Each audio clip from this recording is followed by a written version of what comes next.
Hello everyone, and welcome back to the Calvin Tobin Show. I am your host, Calvin Tobin. Today we have a lot to talk about, so let's get right into it. Oh, right. The Boston Celtics are still continuing to dominate the NBA today, and their superstar, Jason Tatum, has been at the forefront of it all. And what he has done this season is he has dropped multiple 40-point games. He continuously drops 30 to 35-point games, and he dropped a 50-piece on the Charlotte Hornets the other night.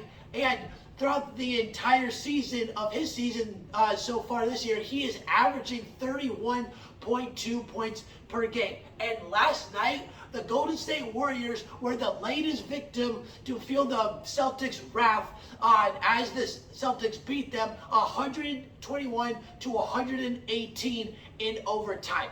Jason Tatum has been unbelievable this year because right now he is one of the top runners in the MVP race, along with Joel Embiid and Nikola Jokic. And I get that winning has a lot to do with on how the MVP winner gets his trophy, but right now, my MVP, even though the winning hasn't been there recently, my MVP right now is Luka Doncic. And the Warriors-Celtics game last night reminded me of something that we saw last year. Now, what does it remind me of? It reminds me of the NBA Finals, because this game was amazing to watch, because it was a battle all the way through. It was hardly fought from beginning to end. And the crazy thing about this entire game is that how much shooting went on in this game. The Warriors and the Celtics made this game one of the highest volume shooting games you could ever watch, because the Warriors shot 100 times and the Celtics shot 108 times. 208 total shots. Talk about a shooting contest in this game. Now, this game was as even strength as it could have been for two teams throughout an entire game. The scoring was all there. The passing was on 10 for the Warriors, and they led the game with 28 assists. The rebounding was on 10 for the Celtics, as they got 63 boards on the game. The defense was top-notch because both defenses got 10 steals, and both of them were just as efficient as each other because they were both able to shoot 40% on the night. But here's the thing. The Celtics, even though it was practically 40% each, the only slight difference is that the Warriors shot 0.2% better, but that's not a difference at all. This game, Curry showed us, as usual, how dominant his shooting is, because he was able to drop 29 points by getting six threes along with that. And one of his threes came from half court, shooting and making a 51-foot half court buzzer beater right at halftime to beat Curry and show what he still got left in the tank, and that he still is and will forever be, until we are proven otherwise, that he is the greatest shooter of all time. And how this game went down is the Celtics and the Warriors, they were neck and neck for the majority of the game. They both personally had a 10-point lead in this game. The Warriors did it in the third quarter, then the Celtics did it in the fourth quarter and overtime on two different occasions.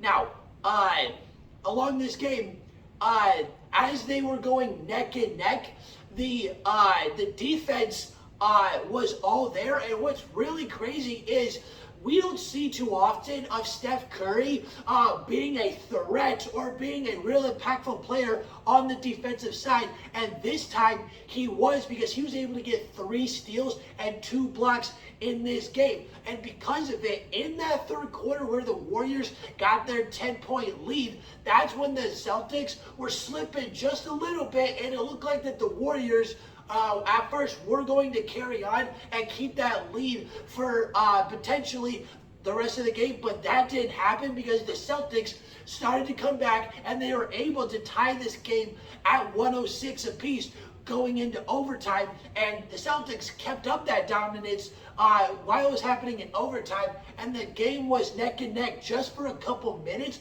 But then the Warriors shooting got really inefficient and the lead got away with them, but they were able to catch up just a little bit, but it was not enough to get the victory, and that's why the Celtics were able to get their 34th win of the season.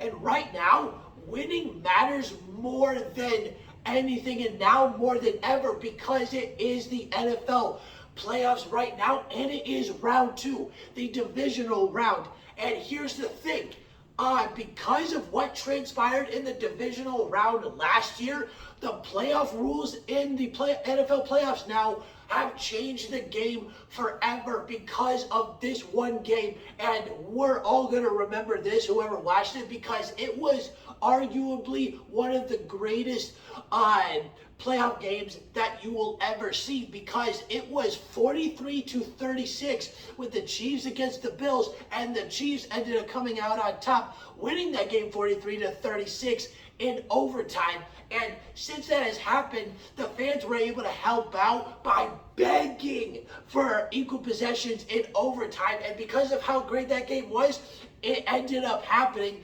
Now we both get equal possessions, and now potentially we're going to see more than one overtime in the playoffs. So the NFL is about to get even sweeter based on how the game goes, especially how these playoffs are going to go. So what is going to happen next? Now, to start off this weekend, we have 4 games to watch over Saturday and Sunday. So we got another full weekend full of NFL playoffs. And the first game that we will get to watch will be the Jacksonville Jaguars versus the Kansas City Chiefs at 4:30 p.m. Then the second game of Saturday, we get to watch the New York Giants face the Philadelphia Eagles at 8:15 p.m. And then when we get to Sunday, and here are the 2 games for Sunday. The first game is the Buffalo Bills versus the Cincinnati Bengals at 3 p.m. And it's a good thing that these two actually get to face each other in the playoffs based on what had transpired a few weeks ago in the regular season. And then the final game of the divisional round, we will be watching the Dallas Cowboys take on the San Francisco 49ers, an old rivalry from the 90s. These guys continuously battled at each other for that Super Bowl, and they both got it in their favor in a certain amount of years. The 49ers were able to get a couple, and so were the Cowboys. And this game will start on Sunday at 6:30 p.m. Eastern Time. Now, here's the thing. The most intriguing fact about this entire weekend of NFL is that three teams from one division are still in the playoffs. And at the beginning of the season, we all thought that 3 or 4, all the teams from the AFC West division were going to be in the playoffs because of the talent that was on those teams. But it ended up being 3 teams from the NFC East. They have went from the NFC least to the NFC beast in a matter of a couple of years. And we're going to see 2 of them face off against each other tomorrow, with the Giants facing the Eagles. But only one of them is going to advance tomorrow, and that will be the Philadelphia Eagles, because the Philadelphia Eagles ended up sweeping the New York Giants in the regular season. The first time around, they destroyed them.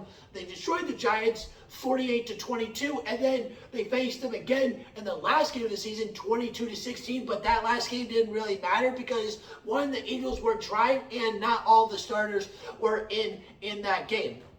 And so that sweep will continue, and the Eagles will go to the NFC Championship. And with the Cowboys, yes, the Cowboys have a good defense, but their offense is no match for that 49er defense, and they're hardly going to be able to do anything against them. And I get, Dallas did look good against Tampa, but Tampa had a fluke year because of Tom Brady.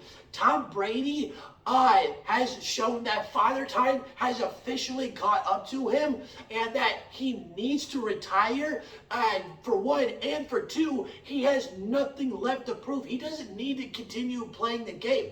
Yes, we know how dominant he can still play, and yes, he threw 25 plus touchdowns, but he doesn't need to do anything more. Like, the last two old guys that we have left to play are Aaron Rodgers and Tom Brady. Aaron Rodgers, different situation because he didn't have that good of an offensive year because of the weapons he had. But here's the thing.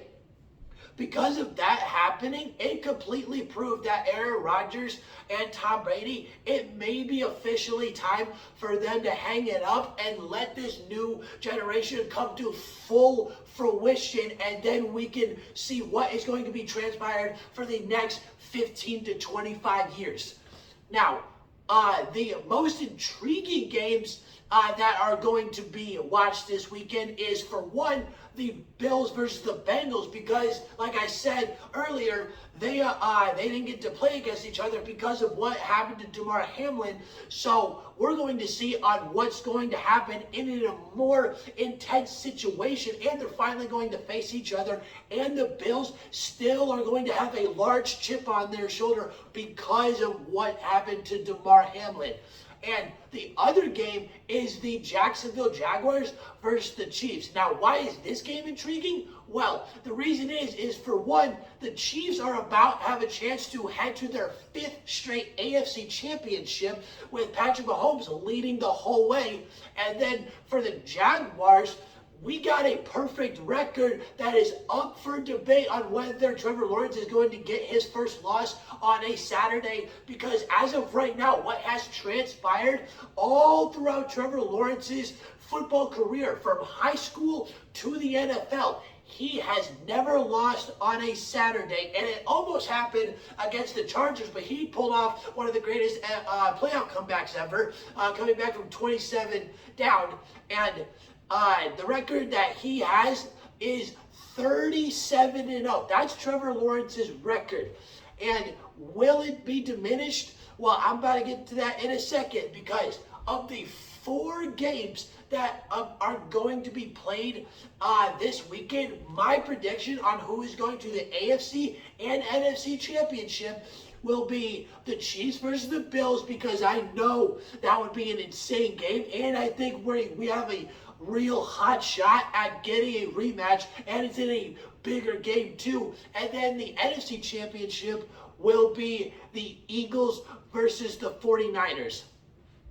Now, when it comes to winning, and when it comes to great players become even greater when it comes to the playoffs, because it shows how much they want to win, and what's that next level that they're going to show us. Because regular season is one thing, but can you turn it up when you go to the playoffs? But here's the thing: most of the accolades always come in the regular season. And what we got to witness the other night is a huge milestone by one guy who has been a dominant player his entire career. And who is it, you may ask? Well, his name is STAMKOS, and he plays for the Tampa Bay Lightning.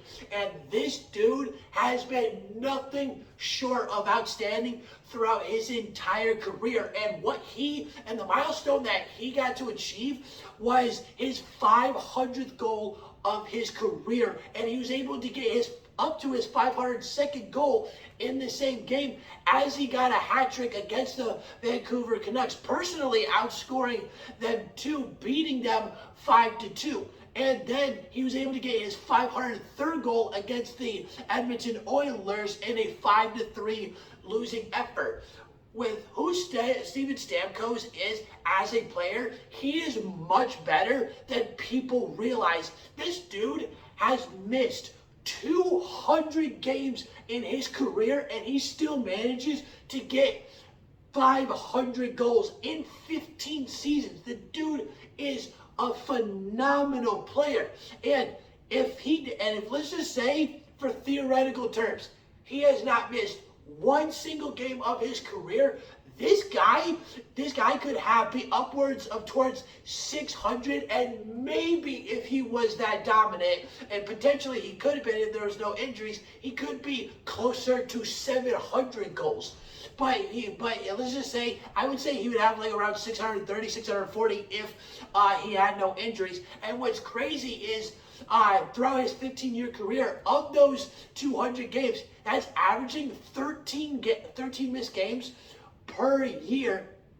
And there were 2 seasons where he missed almost the entire season. Steven Stamkos is nothing short of amazing for what he has done for the Lightning, because he has gone to the playoffs 9 times out of his 15 years. He has only lost in the first round twice. He has gone to 4 cups. He's won 2 of them, and it could have been 3 when beating the Colorado Avalanche, because the Tampa Bay Lightning did go to 6 games with the Colorado Avalanche, and most of the players on the Lightning were injured.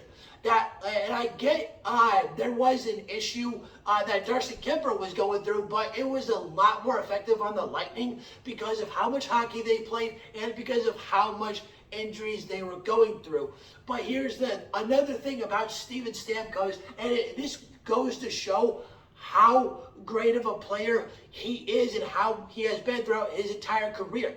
In his 14th year, which was last year, he had his best point year in getting 106 points.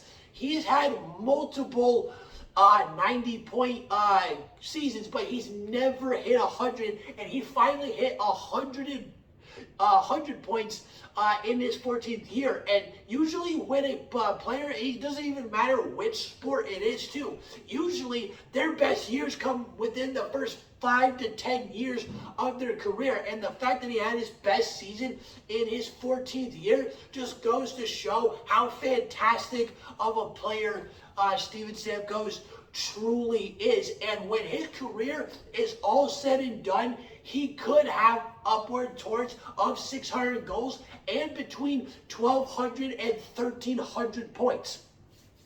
All right, that's the end of the Calvin Tobin Show. Please subscribe to my channel at Calvin Tobin Show so you don't miss out on any sports media. And please follow me on Instagram at Calvin Tobin Show so you don't miss out on any sports news whatsoever. And